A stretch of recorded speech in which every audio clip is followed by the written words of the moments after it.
Rupert Brooks, the rightful heir, had lost his memory, and with it, any recollection of me, the one who had once been forced to stay by his side. Kick him out. I'm not even gay. Why the hell would we keep a fake young master here? The butler hesitated. Are you sure? If he leaves, don't come crying to us later. Rupert scoffed. Cry? For what?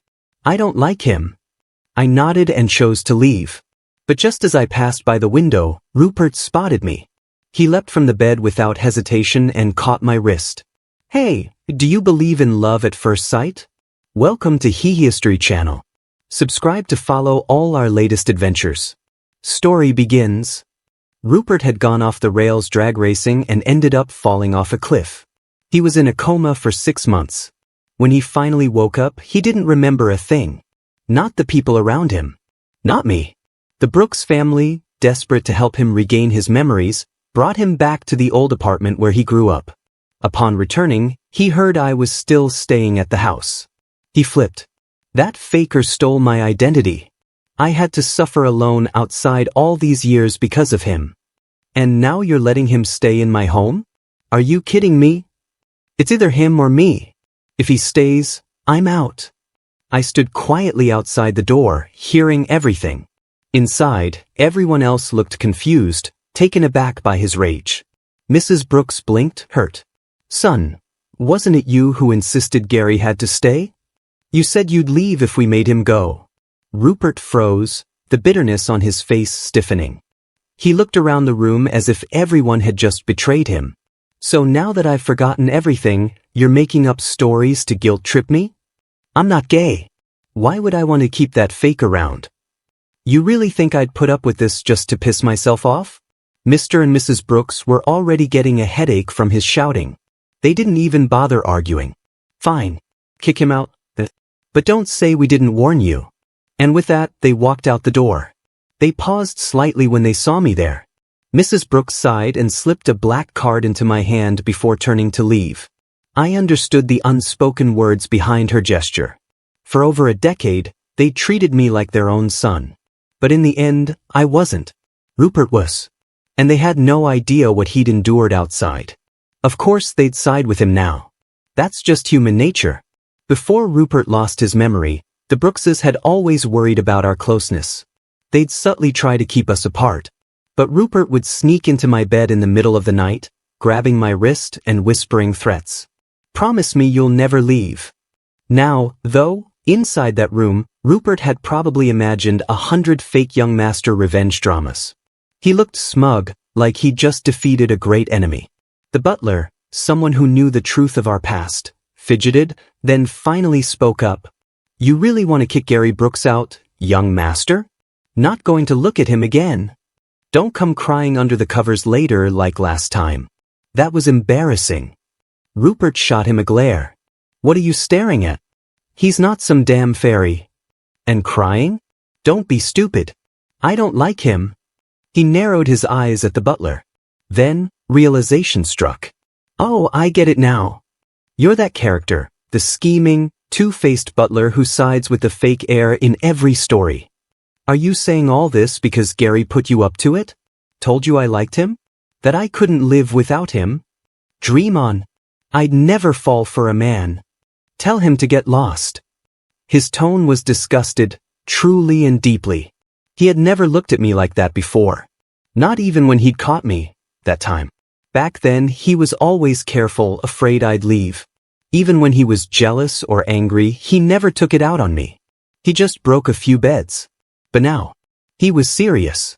Maybe before he met me, before I bought his affection, he really was straight. Maybe he always had been. And I was the one who forced something that wasn't there. Now I knew where he stood.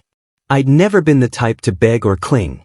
If I was being kicked out, I'd go, just like he wanted. As for that black card Mrs. Brooks gave me, I left it on the windowsill. I looked one last time at Rupert, sitting on the hospital bed. He looked alive, bright, nothing like the husk he'd been while unconscious. Maybe this really was the best outcome. Suddenly, as if sensing my gaze, he turned. Our eyes met. He froze, his stare locked onto me. I smiled softly, masking the sting in my chest. I turned to leave. but in the corner of my eye, I saw him jump off the bed and dash toward me. The door burst open with a crash as he shoved it aside. He barely noticed. He stood in front of me, awkward and flushed, ears tinged red. Rupert grabbed my hand, eyes shining. "Hey, do you believe in love at first sight?" I was stunned. Even the butler stared wide-eyed. He murmured under his breath, "Didn't you just say you'd never like a guy?"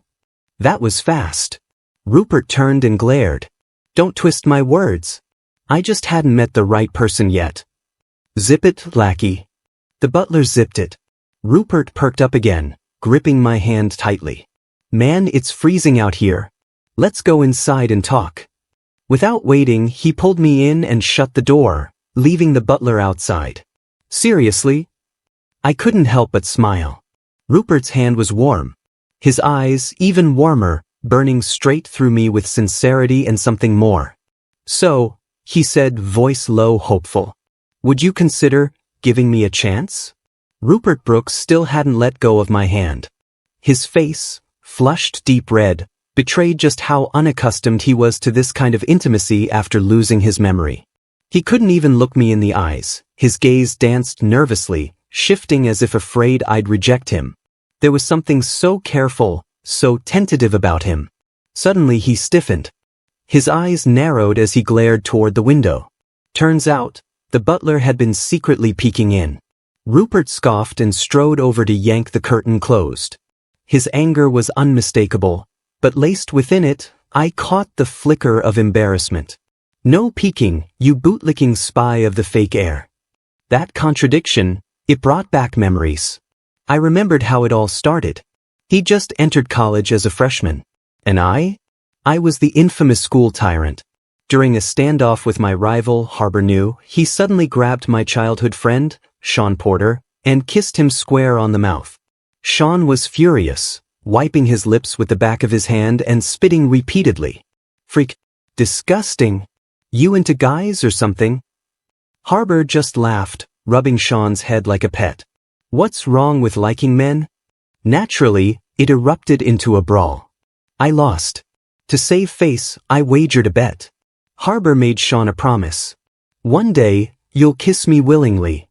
As for me, he pointed lazily at someone like he was picking a prize off a shelf. "See that guy? Get him to fall for you, and I'll admit defeat." That guy was Rupert Brooks, working part-time as a waiter.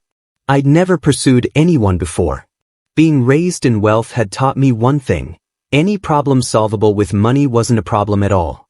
So I brought a black card and full confidence to Rupert. As I expected, the moment he saw me, his cheeks flushed pink. It was as if someone had tipped him off that I was coming to rain money on him. He stammered, nearly choking on his words. "Chai. Can I help you?" His ears turned bright red from a single sentence. A far cry from the peacock he later became, shirtless, flaunting legs, practically parading around the house naked. Every day, like he was in heat, trying to seduce me. "I'll give you $500,000, date me for a month." I barely got the words out before his face flushed crimson. I couldn't tell if it was anger or embarrassment. Worried I'd pushed too far, I hesitated, unsure whether offering more would get me kissed or punched. "I know it's a bit much to ask a guy to date another guy," I added. "We don't have to go public. Just let Harbor New and some friends know. I'm desperate here, okay? Just help me out." But Rupert didn't move. His expression was disappointed. "Just a month," he said softly. I paused, suspicious. But then I remembered he was a poor student, always doing part-time work. So I figured, he just wanted to make a little extra cash. Trying to be considerate, I said, "If you ever need more work, come find me." Rupert didn't respond. His lips pressed into a tight line. The silence grew awkward. Eventually, I shoved the card into his hand and awkwardly made my exit. I didn't hear what he whispered as I walked away. "If I don't take the money, can we date for longer?" Back then, all I cared about was winning. After 2 awkward weeks, I called Harbor New to prove my success. On the other end of the line, I heard rustling, Sean's soft moans and half-whispers. Harbor answered, lazy and smug. "You actually got him to agree? Well damn, guess you win." His tone was calm. Too calm. Not the usual snarky bite. I was annoyed, but before I could say anything more, he hung up. Still bitter, I dragged Rupert to our usual underground bar, our battleground. There, I proudly announced our relationship. Naive as I was, I didn't notice the undercurrent between Harbour and Sean. And I definitely didn't notice the feelings hiding behind Rupert's eyes. You're dating? You're at. I won't believe it unless you kiss, Harbour said, lounging on the sofa with a fox-like smile. I froze. We'd only just reached the hand-holding phase. Embarrassed, I glanced at Rupert. Was 50 grand enough for this kind of sacrifice? To my shock, Rupert didn't hesitate. He wrapped an arm around my waist and kissed me right then and there. I was stunned, eyes wide, unable to speak. Rupert pulled away, turning his head sharply. His shoulders trembled. Damn. He was so furious he was shaking. I patted him sympathetically. Then whispered near his ear, "Don't worry, I'll add a bonus." Ahem. So, what do you think? Wanna be my boyfriend? Snapping back to the present, I realized I'd been lost in thought. Rupert looked at me, a little anxious, tugging on my fingers like a child needing reassurance. I couldn't help but smile. I already have a boyfriend, though. He gets super jealous. Aren't you afraid he'll punch you? Without missing a beat, Rupert pulled up his shirt to reveal a set of sculpted abs. Tell him to hit me here. And for the record, jealous guys are toxic. The ones who hit? Even worse. He doesn't deserve you, break up with him. I raised a brow, impressed by how slick he'd become. Without his memories or baggage, this new Rupert was surprisingly straightforward. The Rupert I once dated was all about pampering me, giving in to every whim. Even in bed, he followed my lead. If I made even the slightest sound, he'd pause and check in, which only made me more flustered and annoyed. I'd end up cursing and yanking his hair, telling him to shut up. He'd stop immediately, leaving me in the worst limbo, too embarrassed to say, keep going, yet too awkward to pretend nothing happened. So I'd just huff, roll over, and sulk under the covers. He'd always come to coax me. Except that one time, he went into the bathroom and didn't return. So long that I fell asleep. In the haze of slumber, I felt someone climb into bed behind me. He hugged me tight, breath warm on the back of my neck. Ticklish. And hard, right under me. I was a restless sleeper, always sprawling every which way. Every morning, without fail, Rupert Brooks would be lying on the floor beside the bed, wearing that same look of pitiful grievance. You're spacing out again. Just who are you thinking about? He shook my hand again, pouting. You like jealous, abusive boyfriends or something? I could totally be that for you. Despite his bright, handsome features, he was looking up at me with those wide, pleading puppy dog eyes. So full of hope, so full of need. Recalling how upright and proper he used to be, I couldn't resist teasing him. I reached out, gently tilted his chin and coaxed. I'm a very feelings-driven person. How about a kiss to test the chemistry? I expected him to refuse, just like the first time I tried pulling him into bed. Back then, he'd turned me down with unwavering seriousness. No, he'd said, firm and righteous. Then secretly looked up tutorials online, studying how to do it properly. But now, Rupert's entire face went crimson. Even the tips of his ears looked like they might start bleeding from sheer embarrassment. Well, okay, he stammered. My brows lifted in amusement. Before I could even move, he'd already shut his eyes tight. I stared at him, not moving an inch, silently chuckling. After a long, awkward pause, he peeked open one eye and saw me grinning. Mortified and annoyed, he opened both eyes, grabbed my face, and kissed me hard. Then leaned back, eyes sparkling. How was that? Did it work? I pressed my lips together, faking a thoughtful look, then smacked them dramatically. Passable. Rupert panicked. Passable? Come on, we've got to try again and get it right. He wrapped his arms around my neck and kissed me again and again. I had to shove a hand in front of my face, laughing, afraid he'd slobber all over me. Just as we were goofing around, a knock came from the door. I immediately grabbed his hands to stop him. Young master, the butler called, sounding like he'd been sent back as cannon fodder after being given a brief reprieve. The master and madam are asking if you two are joining them for lunch. Rupert, already annoyed by my brief hesitation, now grew truly irritable. Not eating, he snapped. Tell them, if that fake doesn't leave, I won't eat a single bite. I'll starve myself. And don't you dare say I like him, that's nonsense. Get rid of him. The hallway fell silent. And with that, so did my heart.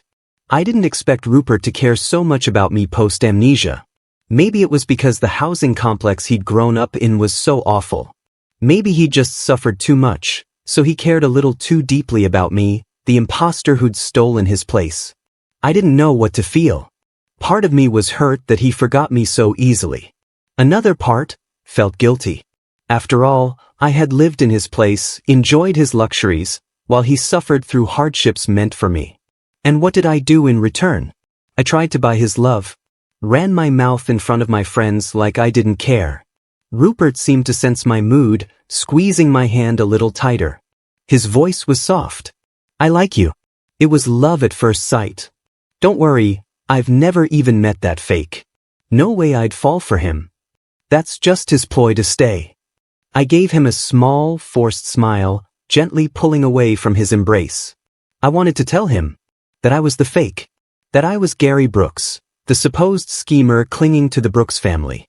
But the words stuck in my throat. I didn't want to see that look of disgust in his eyes. So instead, I averted my gaze. Come on, let's eat. I walked ahead. Rupert followed right behind. Even though the dining room was still a floor away, it suddenly felt too close. Too close for me to figure out how to break the truth. Before I could say anything, Rupert had already pulled out a chair for me, gentlemanlike. Mr. and Mrs. Brooks sat across the table, as warm and kind as ever. Rupert didn't even glance at them. He was entirely focused on me, serving me soup, picking out bones from fish, making sure my plate was perfect. The way he moved, it was practiced, natural, like he'd done it 1,000 times before. I tried to keep a calm expression, but I couldn't stop glancing at the couple across from us. Sure enough, Mr. and Mrs. Brooks exchanged confused looks. Mrs. Brooks finally spoke. Son, have you accepted Gary? This wasn't just acceptance. This was full-on worship. If I frowned, he poured me water. If I drank, he wiped my lips. If he could, he'd probably kiss me clean and skip the napkins. Accept him? Hell no. Tell him to get lost. Rupert's tone was still fierce, but it didn't stop him from continuing to serve me. Mrs. Brooks only looked more puzzled, glancing back and forth between us. Her look of scrutiny made me cough violently in panic. Rupert rushed to pat my back, his voice tender. Dummy. No one's taking your food. Why were you eating so fast? Since returning home, Rupert hadn't lifted a finger, at least not in front of his parents. But now he was practically doting on me like a live-in caretaker. Mr. Brooks chuckled. You two seem fine to me. What's all this talk about kicking people out? Gary's a good kid. Treat him well, you hear? At those words, Rupert's hands paused mid-motion. He turned to Mr. Brooks, confused. Then looked at me. My eyes dropped. My lashes trembled. I spoke with difficulty. I'm the fake. I'm the so-called imposter you hate, Gary Brooks. Rupert froze. Soup dripped off the table and onto his lap. It wasn't until the heat stung his skin that he snapped out of it. Without a word, he stood and ran upstairs. This kid, what's with him now? Mr. and Mrs. Brooks looked bewildered. But I understood. He was breaking down. Anyone would, if they discovered the person they fell for was someone they were supposed to despise. He was probably upstairs cursing my name, hating me for lying to him again. I gave a bitter laugh. Even the boneless fish on my plate tasted sour now. I sat there like a sinner awaiting judgment, waiting for the verdict. I heard loud footsteps. Rupert was running back down, with a suitcase. I pulled myself together and stood, watching him. I assumed he was about to kick me out, but his face turned bright red. He blurted, defensive, fake or not, I don't care. I just want to stay with Gary Brooks. If he's going, then I'm going too. The room fell into silence. Mrs. Brooks blinked, looking at Mr. Brooks. What does he mean? Wasn't he the one kicking people out? Why do we look like the bad guys now? Mr. Brooks just raised his hands. No idea. In the end, everyone seemed happy. But I knew better. Rupert still had more he hadn't come to terms with. He had heard those things I'd said. The words I spat out just to win, to hide, to pretend. The night before he crashed his car, Harbor New had asked me out for drinks. He slouched on the couch, staring at me like I was some kind of homewrecker. His eyes full of jealousy. I was confused until he snorted. Honestly, Gary Brooks, do you really like men? Then he took a swig of whiskey. It looked like heartbreak. Maybe it was. His eyes weren't looking at me, they were seeing someone else entirely. I do, I said. I took a sip too. Completely unaware of the storm that was about to follow. It was a little spicy. So, what about Sean Porter? Do you like him? I raised an eyebrow and set down my glass. Just the mention of that name made me laugh. Of course I like him. Why? After all, we'd grown up together. There was no way I didn't like him. But that kind of camaraderie, affection between childhood friends, was different from love. I thought Harbor New would understand that. He didn't. Instead, he grabbed my collar, completely losing it. You like him? Then why the hell did you accept my bet? Why go chase that broke scholarship kid? His outburst stunned me. I'd spent so much time with Gary Brooks, I'd almost forgotten why I'd started chasing him in the first place. I'd grown used to him. Used to his presence, his care, even his touch. Like an old married couple. I never once thought about him leaving. But I couldn't say that to Harbor New. So instead, I let my mouth run wild, stabbing right where it hurt. Why do you care? Who the hell are you to interfere with us? So what if I like Sean Porter? Maybe I like stringing him along. And that poor student? He does whatever I say. Throw money at him and he wags his tail. He's obsessed with me. I play him like a dog. When I get bored, I'll toss him aside and give Sean the title he's been begging for. Before I could finish, Harbor New's fist was already flying. It never landed. Rupert Brooks blocked it. I had no idea how long he'd been standing at the door. Or how much he'd heard. But the panic that surged in me at that moment was undeniable. What if he believed all that? What if he walked away? Before I could explain, fists were flying again. He and Harbor were locked in a full-blown brawl. Heavy hits, every punch laced with rage. I could barely breathe through the sound of it. No matter how I shouted, I couldn't separate them. So I called Sean. In the end, I left with Rupert. Sean dragged Harbor away. Everyone went home in pieces. The entire ride back, Rupert sat in silence. Furrowed brows. Cold. But in 2 years beside him, I'd never seen him like this. I was at a loss, wanting to explain, not knowing how. Back in our room, I sat him down and tried cleaning up the scratches on his face. That's when he grabbed my wrist. His gaze was calm, but the weight behind it was suffocating. Gary Brooks, he said, voice low, steady. What did those words mean? How long until you get bored of me? It wasn't that Rupert minded being called a dog. It wasn't the insults, the humiliation. It was the idea that I'd get tired of him, that I'd replace him, that broke him. He clutched my wrist harder. Let go, I whispered. It was all just to provoke Harbor New. None of it was true. I tried to pry his fingers off, but I couldn't. I didn't know if he even heard me. He gave a cold laugh and threw me onto the bed. His entire demeanor shifted, simmering rage breaking through the cracks. Same beautiful face. Same sweet, golden retriever boy. But now, utterly unhinged. That night was the first time Rupert stopped listening to my cues. He wasn't gentle. He didn't hold back. And I realized just how much strength he'd been suppressing. Every other time, he held himself in check, always asking, always slowing down if I so much as gasped. No wonder he took so long in the bathroom afterward. No wonder he always returned hours later, drenched in heat. But that night he was furious. There was no restraint. The bed frame broke. We moved to the couch. Then the stool. When that collapsed, he dragged a blanket to the floor and continued there. I was dehydrated and wrecked. Water, I whimpered. He paused, breathing hard. I'll carry you. Later, I needed the bathroom. He paused again. I'll carry you. Please don't, I muttered. I nearly died under him. Just before I passed out, I heard him murmur at my ear. Baby, bored of me yet? I've got plenty more tricks. I wanted to curse. So that's why he studied all those positions online. It was all part of the plan. While Rupert was in a coma, he'd stayed at the family estate for convenience. So did I. We had another place, of course. The proper one, just the two of us. Here, with Mr. and Mrs. Brooks around, things were limiting. Once he woke up, Rupert stuck to me like glue. Always staring. Always smiling like an idiot. So I'm your boyfriend, huh? He'd grin. Nice choice. What a waste of that gorgeous face. But I didn't have time to sit around and bask in his devotion. I had work. Even if it was an internship at the Brooks Corp, I still had responsibilities. Weekends, I went back to the other place. Rupert came with me. Familiar places might trigger some memories, he said.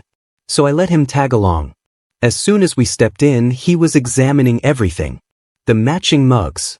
The toothbrushes. The framed Polaroids. His face lit up. Gary Brooks. You must have loved me so much to prepare all this. Trying to hint at something, huh? I couldn't help smirking. What a narcissist. These were all his ideas, back when he still remembered everything. Back when he solemnly declared, we need to do couple things properly. I'm doing this for you. Eventually he dropped the act. So what? I like matching stuff with you. It's cute. And now? He'd conveniently forgotten and pinned it all on me. I didn't argue. Just ruffled his hair hard enough to make him yelp. That night, we didn't go back to the estate. Rupert dragged me to the supermarket instead. He said, everything the old me did, I want to do again. His voice was serious, but my mind was already melting with very unserious thoughts. I remembered the nights. The chaos. The heat. My face flushed red. I turned my head and coughed, pretending I hadn't just had a mental breakdown in the cereal aisle. Rupert, as clueless as ever, was picking out vegetables and chatting about dinner. He even grabbed a fish. I'll cook something amazing tonight. You're lucky to have me. Read again. I looked away, desperate not to interpret his words the wrong way. Thankfully, Rupert remained cheerfully oblivious, humming as he planned our menu. And I just followed him. Watching him from behind, I realized how deeply I'd gotten used to him. What started as a bet had slowly, quietly shifted into something more. If he had fallen at first sight, then I had fallen over time. Not too fast. Not too late. Just right. After dinner, Rupert went straight to wash the dishes. I returned to our room to tidy up. It had been a while since I'd stayed here. Despite the cleaning staff, I preferred making the bed myself. When Rupert came in, I was halfway inside the duvet cover, only my legs sticking out.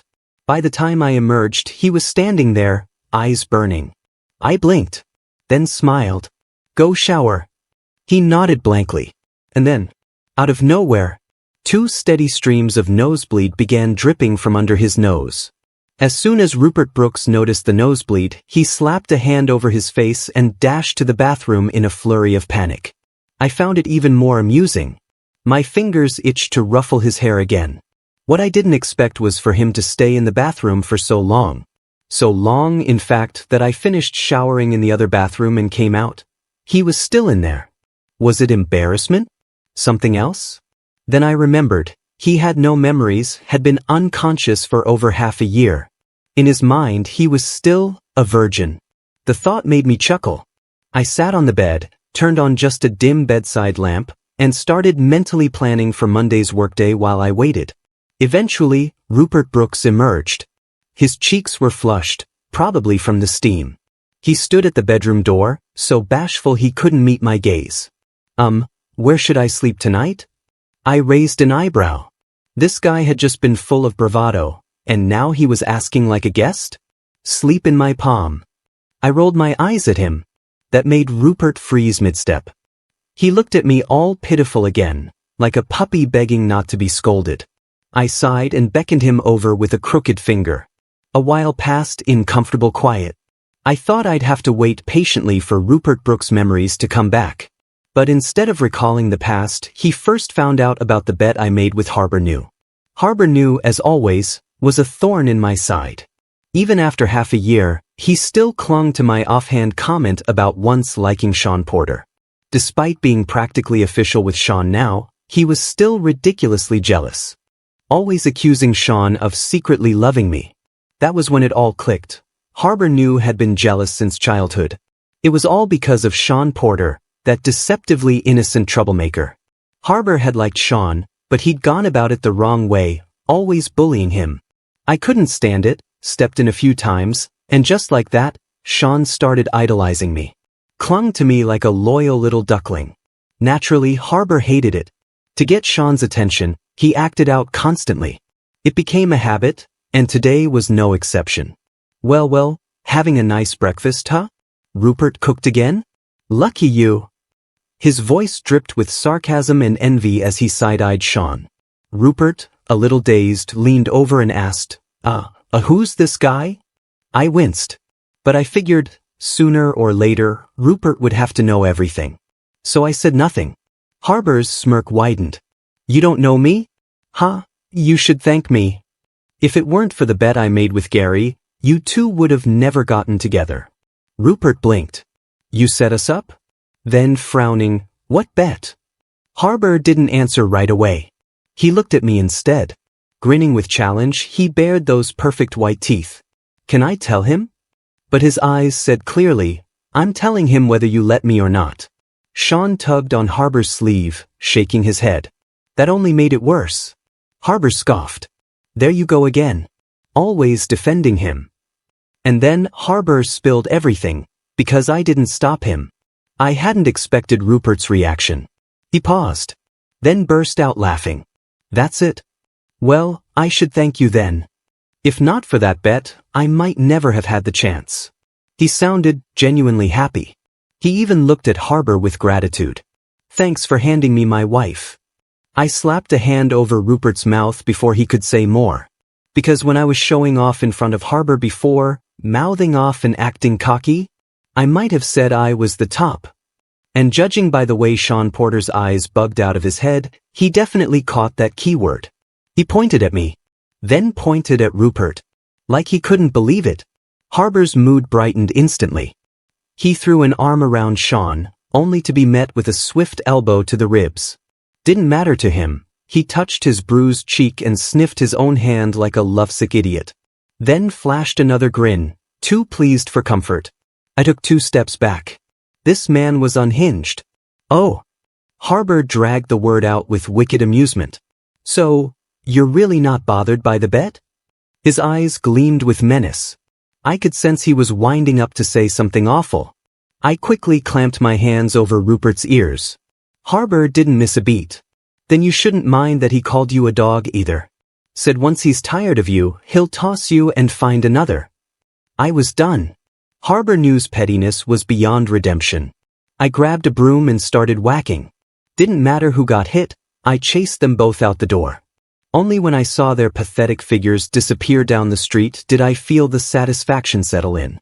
But when I turned around, I met Rupert's calm, unreadable gaze. That same expression. My heart skipped a beat. Did you hear anything just now? Rupert smiled. So innocent. Hear what? I let out a huge sigh of relief. That afternoon, he dragged me out for groceries again. This time, in addition to vegetables and snacks, he casually dropped 7 boxes of condoms into the cart. Same soft expression. Something wrong? I turned my head away quickly. Nothing. The moment he wandered off to pick out fish, I sneakily returned the boxes to the shelf. Only to hear a voice behind me, low and ghostly. What are you doing? I flinched. Busted. I tugged Rupert Brooks away from the aisle as fast as I could, only to hear his cheerful voice behind me. Oh, so you don't like using those? That's fine too. Fine. I whipped around to glare at him. He only smiled wider. We can skip it. Skin to skin, I like that even better. I sucked in a sharp breath. Don't reject me, he said casually. I just want to see if you'll ever get tired of me. Better sleep with one eye open tonight, or maybe just don't sleep at all. Let's just say, I got wrecked. The next morning, I couldn't even stand. Furious, I kicked out at him, but Rupert caught my ankle midair. Still smiling, he pressed a kiss to my heel. Tired of me yet? I hurled a pillow at him with all the strength I could muster, my voice hoarse, but rage intact. I'm sick of you. Get out. He raised an eyebrow. Still got energy to yell? The implication in his voice made my heart skip a beat. I yanked my foot away and dove under the covers like my life depended on it. He sighed, leaned down to kiss my forehead, and padded off to the kitchen to make breakfast. I peeked out from the sheets, watched him walk away, and immediately grabbed my phone. I requested a business trip from Mr. Brooks on the spot. Didn't matter where.